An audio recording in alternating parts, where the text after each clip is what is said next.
नमस्कार, आप देख रहे हैं न्यूज इंडिया। आपके साथ मैं हूं अभिषेक। बड़ी खबर इस वक्त की आपको बता दें, दिल्ली से है, जहां पे महरौली में तोड़फोड़ पर टकराव देखने को मिला है। डीडीए के अभियान के खिलाफ लोग भड़के हैं। बुलडोजर कार्रवाई के खिलाफ नारेबाजी भी की है। स्थानीय लोगों ने कार्रवाई का विरोध किया है। मौके पर भारी संख्या में पुलिस बल की तैनाती की गई है। ये तस्वीरें भी महरौली से सामने आ रही हैं। आपको बता दें कि 8 प्लॉट्स को डिमोलिश से राहत मिली है। ये सीधी तस्वीरें इस समय महरौली की हम आपको दिखा रहे हैं। आपको बता दें कि 16 फरवरी को 8 प्लॉट्स के डिमोलिशन पर सुनवाई होगी।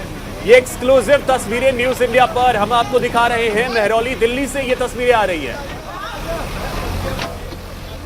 सहयोगी नमित हमारे साथ जुड़ रहे हैं, जो इस वक्त महरौली में मौजूद हैं। नमित, क्या जानकारी, क्या तस्वीरें वहां पे इस समय देखने को मिल रही हैं?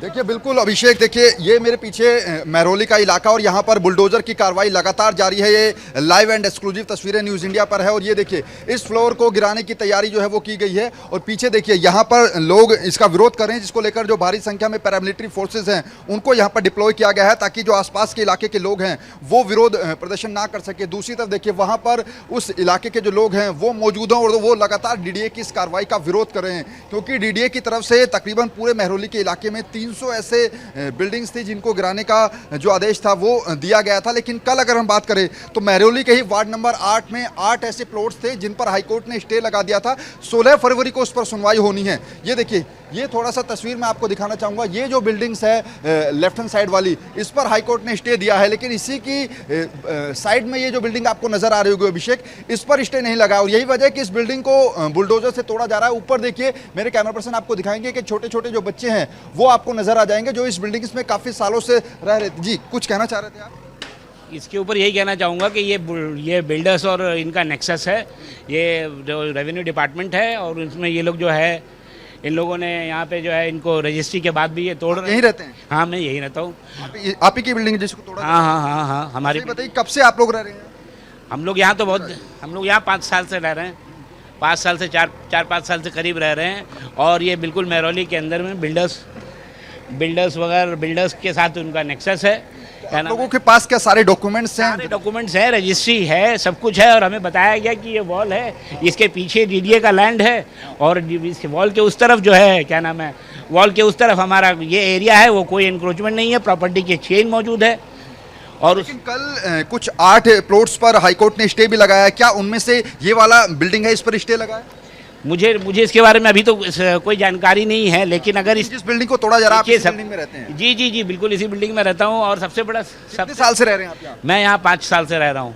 और सबसे बड़ा क्वेश्चन ये है कि इस बिल्डिंग में ये जो रजिस्ट्री होती है और जो बिल्डर्स माफिया हैं, जो कुछ भी है, ये इनका एक नेक्सस है आपस में। पब्लिक को परेशान किया जा रहा है। ये बड़ा सवाल इन्होंने उठाया कि बिल्डर्स का नेक्सस जो है वो यहाँ पर चल रहा है अभिषेक, लेकिन बावजूद उसके देखिए डीडीए की तरफ से 9 मार्च तक जो है, और इनका ये भी कहना है यहाँ के लोगों का कि अगर ये अवैध निर्माण है तो रजिस्ट्री आखिर इन लोगों ने कैसे करवा ली, ये सबसे बड़ा सवाल है। दूसरा, ये लोग ये सवाल उठा रहे हैं कि जब इस पूरी बिल्डिंग्स को बनाया जा रहा था उस वक्त आखिर क्यों नहीं इसको अवैध बताया गया, उस वक्त कार्रवाई क्यों नहीं की गई, क्योंकि ये लोग तो काफी सालों से यहाँ पर रह रहे हैं। देखिए अभिषेक, यहाँ पर 2 चीजें समझने वाली है। पहला ये कि जो बिल्डर्स के नेक्सस की बात यहाँ के लोग कह रहे हैं उस पर भी जांच होनी चाहिए। दूसरा ये कि जो रेवेन्यू डिपार्टमेंट है उन्होंने कल एक मीटिंग भी बुलाई थी, लेकिन यहाँ के लोगों का ये कहना है कि उस मीटिंग के अंदर भी डीडीए के जो लोग थे वो नहीं पहुंचे थे। हालांकि इन सब के बीच पीछे एक बार तस्वीरें फिर से दिखा दूं कि आसपास के जो लोग हैं वो लगातार यहाँ पर भारी संख्या में इस कार्रवाई का विरोध करने के लिए पहुंचे हैं, जिनको लॉ एंड ऑर्डर की स्थिति को संभालने के लिए जो पैरामिलिट्री फोर्सेज हैं उनको यहाँ पर डिप्लॉय किया गया है। कल भी अगर बात करें तो कई इलाकों के अंदर बुलडोजर चला था। थोड़ा मेरे कैमरा पर्सन आगे आएंगे और दिखाएंगे। देखिए ये बिल्डिंग है, एक्सक्लूसिव तस्वीरें हैं। इस बिल्डिंग के निचले हिस्से को यहाँ से तोड़ा जा रहा है और देखिए इस बिल्डिंग के जैसे ही निचला हिस्सा टूटेगा तो ऊपर से बिल्डिंग भरभरा कर नीचे गिर जाएगी। दूसरी तरफ भी देखिए एक और बुलडोजर वहाँ पर मौजूद है और वहाँ पर भी जो इस इलाके के अंदर अवैध अतिक्रमण हुआ है उसको तोड़ने की कार्रवाई लगातार यहाँ पर की जा रही है। आगे आकर और दिखाते हैं अभिषेक कि ये तस्वीरें हैं। यहाँ पर भी देखिए रास्ते को क्लियर किया जा रहा है ताकि जो बुलडोजर है वो यहाँ से आ जा सके और अवैध निर्माण को लगातार यहाँ से हटाया जा रहा है। ये पूरा इलाका महरौली का है। हालांकि जो डीडीए की तरफ से कहा जा रहा है कि लाड़ो सराय का इलाका है, लेकिन यहाँ के जो लोग कह रहे हैं कि उनके पास रजिस्ट्री हैं, सारे डॉक्यूमेंट हैं अपने मकानों के, बिल्डिंग्स के बावजूद उसके इन जो बिल्डिंग्स हैं इनको तोड़ा जा रहा है। फिलहाल देखिए तस्वीरें जो मैं लगातार बता रहा था कि इस बिल्डिंग्स को तोड़ने का आदेश है। डीडीए ने पहले से ही जो नोटिस था वो चस्पा कर रखा था। 9 मार्च तक तकरीबन 300 ऐसे मकान हैं जिनको यहाँ पर गिराया जाना है। लगातार भारी संख्या में पैरामिलिट्री फोर्सेज जो है वो इस पूरे इलाके में तैनात की गई है। 8 प्लॉट्स को राहत मिली है कुछ दिनों के लिए, तो उसके संदर्भ में भी अगर कुछ जानकारी दे पाए। 1 मिनट में आपको रोक रहा हूं। सोमनाथ भारती जी हमारे साथ जुड़ रहे हैं। सोमनाथ जी, बहुत स्वागत है आपका न्यूज इंडिया पर। धन्यवाद सर, ये तो अब लोग विरोध पे उतर आए हैं। नहीं, बहुत दुखद है, बहुत दुर्भाग्यपूर्ण है जो हो रहा है वहां पे। क्योंकि जो व्यक्ति अपनी पूरी जमा पूंजी लगा करके कासियाना बनाता है, 40-50 साल से रहता है, वो अचानक इल्लीगल करार दे दिया जाए, और वो भी उस आधार पे जो कि बहुत फ्लॉड है, बहुत त्रुटिपूर्ण है। क्योंकि जिस डिमार्केशन की ये बात कर रहे हैं, जिसके आधार पे इन्होंने पता किया कि भाई ये सरकारी जमीन पे है, ये प्राइवेट जमीन पे है, वो डिमार्केशन रिपोर्ट 3 कारणों से फ्लॉड है, 3 कारणों से त्रुटिपूर्ण है। पहला कारण ये है कि जो लाइन ऑफ डिवीजन पहले के डिमार्केशन रिपोर्ट में था, जो गैर आबादी इलाके में था, उसको आबादी इलाके में कर दिया। किसको पूछ के किया? डिमार्केशन का प्रिंसिपल है कि जब भी किसी लाइन का डिमार्केशन करते हो तो जो भी प्रेजेंट ऑक्युपायर है, किसी भी अधिकार से हो वहां पे हो, उसको आप उसका हिस्सा बनाओगे, उससे ऑब्जेक्शन मांगोगे। इन्होंने कभी नहीं मांगा। तीसरा, जो डिमार्केशन आप फाइनल करते हो उसको पब्लिक डिस्प्ले में लाते हो कि पब्लिक स्क्रूटनी होगी इसकी, वो आपने नहीं किया। तो इस प्रकार से क्यों कर रहे हैं? क्या दिल्ली वालों से बदला ले रहे हैं माननीय मोदी जी, बीजेपी कि दिल्ली वालों ने उनको नहीं ऑप्ट किया, ना तो एमसीडी में ना असेंबली में? ये क्या करना चाहते हैं, या किसके लिए जमीन वहां से निकलवाना चाहते हैं, किसके सह पे कर रहे हैं? क्या अदानी को जमीन देना चाहते हैं? तो ये बहुत बड़ा क्वेश्चन मार्क आज है कि 40-50 साल से 6-6 मंजिला 5 मंजिला मकान जो बना हुआ है वहां पे, जहाँ के कई सारे सेलिब्रिटी रहते हैं वहां पे, और सबके मकान तोड़ रहे हैं। गरीब को नहीं छोड़ रहे हैं, मिडिल क्लास को नहीं छोड़ रहे हैं, गरीबों को झुग्गी नहीं छोड़ रहे हैं, मिडिल क्लास की बिल्डिंग नहीं छोड़ रहे हैं। तो मैंने तो इस बात पे सारा, चूंकि एज ए मेंबर अथॉरिटी मेरा हक है उनसे पूछना, उनके पास जवाब नहीं है। आप सोचें कि आम आदमी को छोड़िए, मेंबर अथॉरिटी को भी उन्होंने नहीं दिया डिमार्केशन रिपोर्ट आज तक। ये है स्थिति। तो ये जो कुछ भी हो रहा है वहाँ इलीगल हो रहा है, अनकॉन्स्टिट्यूशनल हो रहा है, बदले की भावना से हो रहा है। तो फिर इसका समाधान क्या? क्योंकि देखिए मामला कोर्ट में है, तो 8 प्लॉट के लिए तो राहत मिली, तो इसमें कहीं ना कहीं कुछ चीजें तो हैं। नहीं, जो व्यक्ति जा रहा है कोर्ट में, जो व्यक्ति कोर्ट में जा रहा है उसको राहत मिल रही है। राहत क्यों मिल रही है? क्योंकि वो बता पा रहे हैं जो मैं बता पा रहा हूँ आपको। तो वो मुद्दा ये उठ रहा है कि भाई क्या हजारों लोग जाएंगे कोर्ट? नहीं, तो फिर देखिए, जो जिसे आशियाना बचाना है उसे जाना भी तो चाहिए, क्योंकि विकल्प और क्या? अगर कोई परेशानी है तो फिर उसका समाधान तो अल्टीमेटली तो कानून ही समाधान है। आप ये समझ लें कि अगर माननीय उच्च न्यायालय ने अगर एक ऑर्डर में पास कर दिया कि भाई ये है कारण तुम्हारे इलीगलिटी का, तुम्हारे गलती का, तुम्हारा डिमार्केशन रिपोर्ट गलत है, तो that should be the basis for DDA to understand कि हाँ जी, अगर ये कारण रहा है इसको रिलीफ मिलने का, तो वो तो सबके लिए लागू होगा। तो क्या हम एक्सपेक्ट करें कि हर गरीब व्यक्ति 1 लाख, 1.5 लाख, 5 लाख खर्च करके वकील करे वहां पे? मतलब ये तो हद ही हो गई है। तो फिर हजारों लोग सोमनाथ जी कोर्ट जाओ। तो फिर ऐसे में सोमनाथ भारती की भूमिका कहाँ है? क्योंकि समाज सोमनाथ भारती तो यही बात तो सोमनाथ भारती लेके आया, तभी तो हमें स्टे मिल रहा है हमें। सोमनाथ भारती सारा दिन, कल उसको डिटेन कर लिया, नरेश यादव जो हमारे महरौली के विधायक, उनको डिटेन कर लिया। हम दोनों पागल हो रहे हैं इस बात को समझाने को कि भाई अथॉरिटी के भाई तुम जो कर रहे हो इलीगल हो रहा है, इलीगल नहीं। तो डीडीए तो वहाँ तो बुलडोजर की कार्रवाई चल रही है, मकान तोड़े जा रहे हैं। नहीं था, नरेश यादव जी कल वहीं थे, मैं भी कल वहाँ था, आज भी मैं वहीं हूँ। लेकिन कर क्या रहे हैं कि इस वक्त किसी के नहीं सुन रहे हैं। देखिए, भाजपा शासित डीडीए है, भाजपा शासित दिल्ली पुलिस है, तो भाजपा के दोनों डिपार्टमेंट्स हैं जो कि आज लोगों को बेघर कर रहे हैं, लोगों से आगे आना चाहिए। ये देख लीजिए हो रहा है। चलिए ठीक है सोमनाथ जी, बहुत शुक्रिया हमारे साथ जुड़ने के लिए और बातचीत करने के लिए। नमित, अब देखिए सोमनाथ भारती को भी आपने सुना होगा, सीधे कहा जा रहा है कि ये गलत तरीके से किया जा रहा है, डीडीए जो भी कर रहा है वो गलत कर रहा है।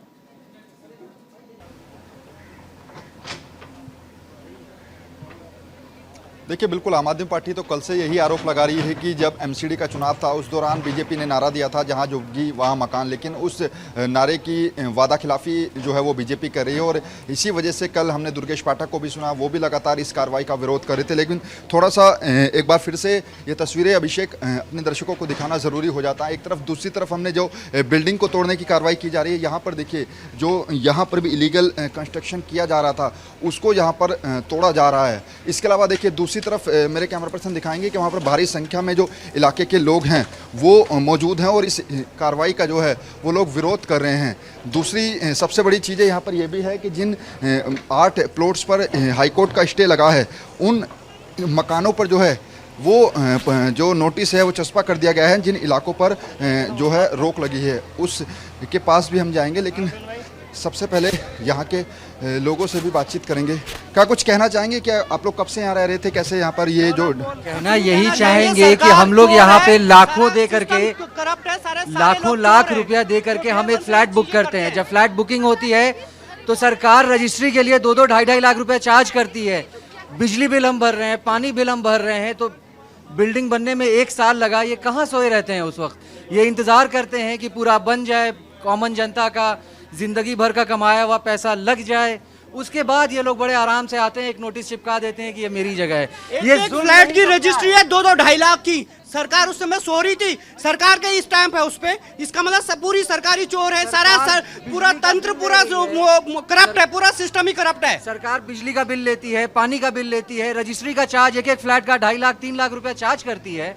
लोगों का आरोप है कि आखिर जब ये फ्लैट्स बन रहे थे उस वक्त आखिर क्यों नहीं कार्रवाई की गई, अब इतने सालों के बाद कार्रवाई क्यों की जा रही है। और जिन अभिषेक जिन बिल्डिंग्स पर ये जो हाईकोर्ट के स्टे लगे हैं उनके पोस्टर भी यहाँ पर जो है चस्पा कर दिए गए हैं, यानी कि इनको नहीं तोड़ा जाएगा क्योंकि कल हाईकोर्ट का जो स्टे है वो 8 प्लॉट्स पर लगा है। इसके अलावा बात करें तो बाकी जो DDA की तरफ से कहा जा रहा है कि 300 ऐसी यहाँ पर मकान हैं जिनके ऊपर बुलडोजर चलाया जाएगा। हालांकि यहाँ के लोगों का सीधे तौर पर एक ही कहना है कि जब इन मकानों को बनाया जा रहा था उस वक्त आखिर कहां था DDA, उस वक्त क्यों नहीं कार्रवाई की गई? क्योंकि ये लोग काफी सालों से यहां पर रह रहे हैं, काफी पैसा लगाकर इन्होंने अपने मकान को बनाया है, अपनी आशियाने को बनाया है, और अब अचानक से इन मकानों को DDA इलीगल कह रहा है। तो ये तो सरासर गलत है, क्योंकि जब बिल्डर्स ने इन मकानों को बेचा था उस वक्त आखिर DDA कहां था, उस वक्त क्यों नहीं कार्रवाई की गई?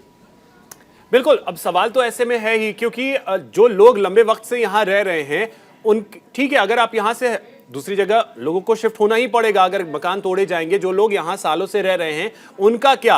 उनके लिए DDA के पास कोई जवाब है? नमित,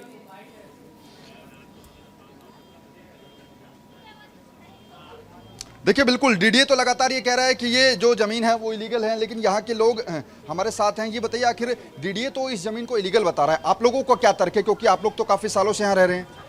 बिल्कुल गलत बता रहा है। मैं कह रहा हूँ इलीगल था तो ये बनने क्यों दिया? ये बनने ही मत देना। पहले पैसे खा लेते हैं DDA के अफसर भी, दिल्ली पुलिस भी, सारे MCD भी। अब आज गरीब आदमी कोई बिहार से आया, कोई पंजाब से आया, कोई कहीं से आया, कैसे कैसे सोने गिरवी रख के अपने लिए हैं मकान। ये बिल्कुल सरकार की तानाशाही है। LG को संज्ञान लेना चाहिए, वो भी इंसान है। बिल्कुल ऐसे हैवानियत का नहीं होने चाहिए। सालों से आप लोग मुझे यहाँ रहते 5 साल हो गए हैं और इससे पहले से ही बिल्डिंग में 3-4 साल से लोग रह रहे थे।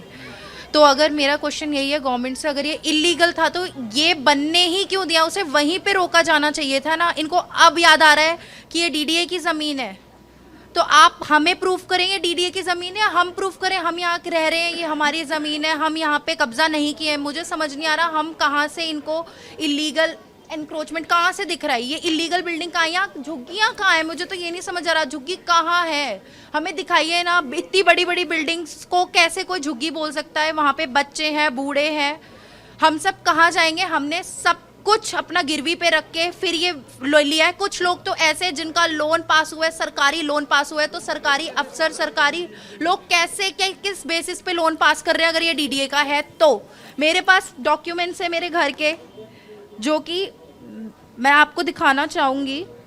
ये रजिस्ट्री के पेपर है, ये रजिस्ट्री के पेपर है मेरे घर के। देखिए अभिषेक, यहाँ पर लोगों के पास तमाम डॉक्यूमेंट्स हैं, रजिस्ट्री के भी डॉक्यूमेंट्स हैं, लेकिन लोगों का सीधे तौर पर बड़ा आरोप यही है। एक सवाल और अगर आप लोगों से ले पाए नमित कि तो अब ये लोग करेंगे क्या? क्योंकि कुछ लोग जो कोर्ट की तरफ गए, उन्हें राहत मिली, ये लोग क्या करेंगे? जब इनके पास डॉक्यूमेंट्स हैं, रजिस्ट्रेशन के पेपर हैं, रजिस्ट्री जो हुई है, तो फिर ये लोग अगला कदम क्या उठाएंगे?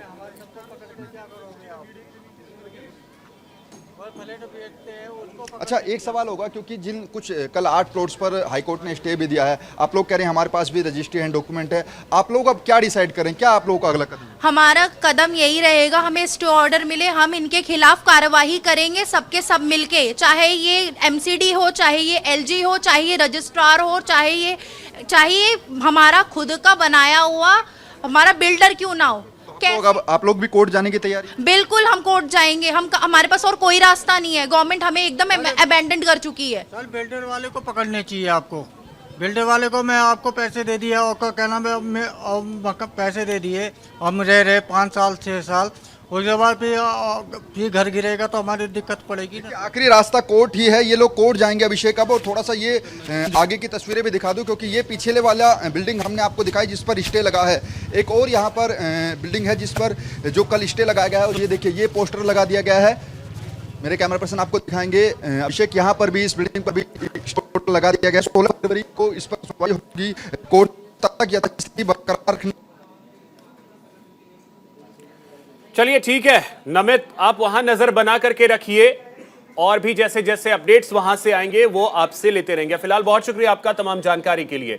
इसी बीच दिल्ली से एक बड़ी खबर आपको बता दें, डिस्कॉम बोर्ड मामले में दिल्ली सरकार और एलजी के बीच तनातनी फिर बढ़ती नजर आ रही है। उपराज्यपाल वीके सक्सेना ने एक बड़ा फैसला लिया है। दिल्ली डिस्कॉम बोर्ड से आप नेताओं को हटाया गया है। आम आदमी पार्टी प्रवक्ता जैस्मिन शाह को बोर्ड से हटाया गया है, और आप सांसद एनडी गुप्ता के बेटे नवीन गुप्ता को भी बोर्ड से बाहर किया गया है। 8000 करोड़ के राजस्व के नुकसान का आरोप है। तो ये बड़ी खबर आपको बता रहे हैं। आम आदमी पार्टी और एलजी के बीच एक बार फिर से तनातनी बढ़ती हुई नजर आ रही है, क्योंकि एक बड़ा फैसला लिया है एलजी ने। और आपको बता दें कि आम आदमी पार्टी के 2 जो नेता हैं, उन्हें डिस्कॉम बोर्ड से बाहर का रास्ता एलजी ने दिखाया है। तो पहले से ही देखिए, एलजी और दिल्ली सरकार कह लें या आम आदमी पार्टी कह लें, तनातनी लगातार जारी रही है। और अब जो जानकारी निकल करके सामने आ रही है, एलजी ने एक बड़ा फैसला लिया है, वीके सक्सेना ने, और दिल्ली डिस्कॉम के जो बोर्ड हैं उनमें से 2 आम आदमी पार्टी के नेताओं को हटाया गया है, जिसमें आप प्रवक्ता जैस्मिन शाह हैं, और जो दूसरे नेता हैं वो आप सांसद एनडी गुप्ता के बेटे नवीन गुप्ता हैं।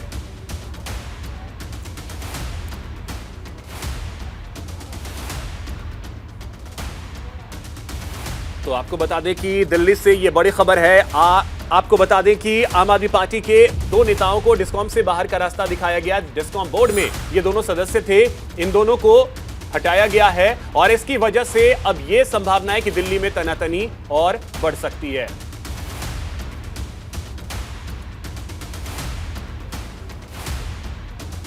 तो आम आदमी पार्टी और एलजी के बीच तनातनी की खबर के बीच ये बड़ी खबर आपको बता रहे हैं। नमित हमारे सहयोगी अधिक जानकारी के साथ जुड़े। नमित, देखिए, तनातनी तो पहले से ही थी, अब इस फैसले के बाद ये तनातनी और बढ़ेगी, ये तो लगभग तय माना जाए।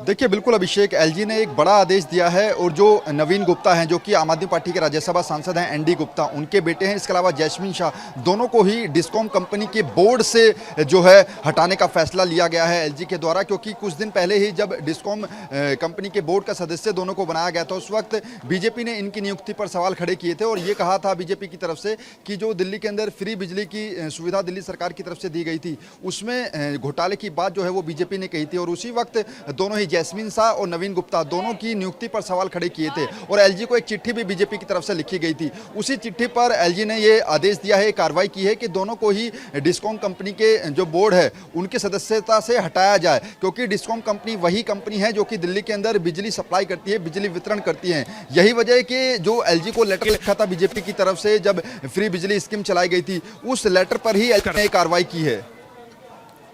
बिल्कुल, तो तनातनी पहले से थी, और अब ऐसा लगता है कि इस फैसले के बाद तनातनी तो और बढ़ेगी। बहुत शुक्रिया नमित आपका तमाम जानकारी के लिए।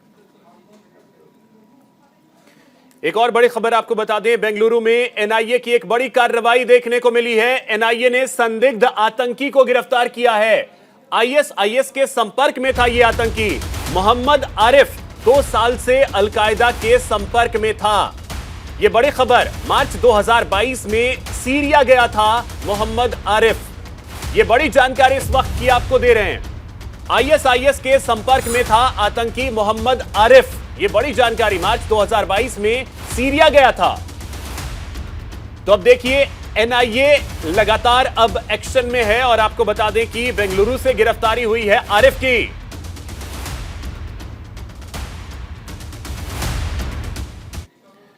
अमेरिका की पूर्व विदेश मंत्री हिलेरी क्लिंटन अपने 3 दिवसीय भारत दौरे पर हैं। इस दौरान हिलेरी क्लिंटन संस्कृति की नगरी काशी को समझने की कोशिश कर रही हैं।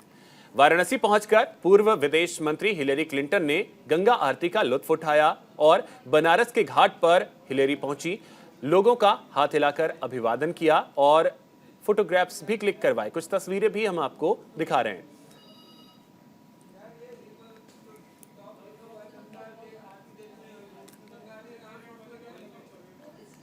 और एक बड़ी जानकारी इस वक्त की आपको दे दें, फ्लाइट में तरन तारण की एक महिला जिसकी मौत हुई, ये बड़ी खबर आपको बता रहे हैं।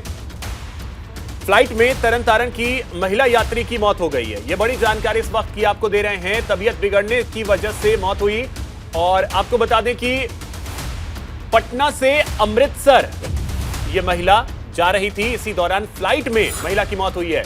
महिला को सांस लेने में तकलीफ हो रही थी, जिसके बाद महिला की मौत हुई। टेक ऑफ के बाद महिला की तबीयत अचानक बिगड़ गई।